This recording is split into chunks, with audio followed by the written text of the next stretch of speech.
जिंदगी है ना सिर्फ इसी सोच पे चलती रहती है जो होगा देखा जाएगा।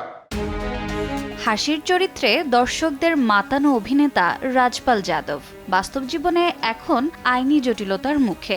9 কোটি টাকার ঋণ ও চেক বাউন্স মামলায় জেলে যাওয়ার পর প্রশ্ন উঠেছিল, আবার কি ফিরতে হবে কারাগারে? এই অনিশ্চয়তা ঘিরেই আলোচনা, উদ্বেগ আর কৌতূহল। 18 মার্চ সেই প্রশ্নে আপাতত স্বস্তির বার্তা দেয় দিল্লি হাইকোর্ট।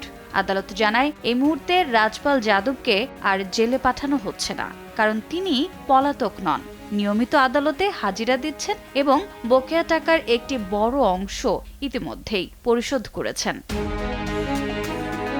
সংশ্লিষ্ট বিচারপতির বেঞ্চ আগের অন্তর্বর্তীকালীন জামিন বহাল রেখে এই স্বস্তির সময় বাড়িয়েছে আগামী 1 এপ্রিল পর্যন্ত।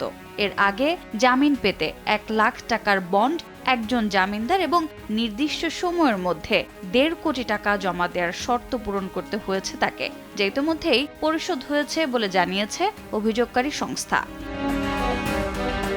তবে আদালত মনে করিয়ে দিয়েছে, অতীতে প্রায় 20 বার প্রতিশ্রুতি ভঙ্গ করেছিলেন রাজপাল যাদব, তাই বারবার ছাড় দেওয়া হবে না।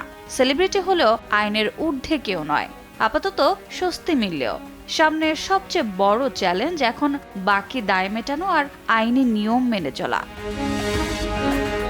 রোজা চৌধুরী, সময় সংবাদ।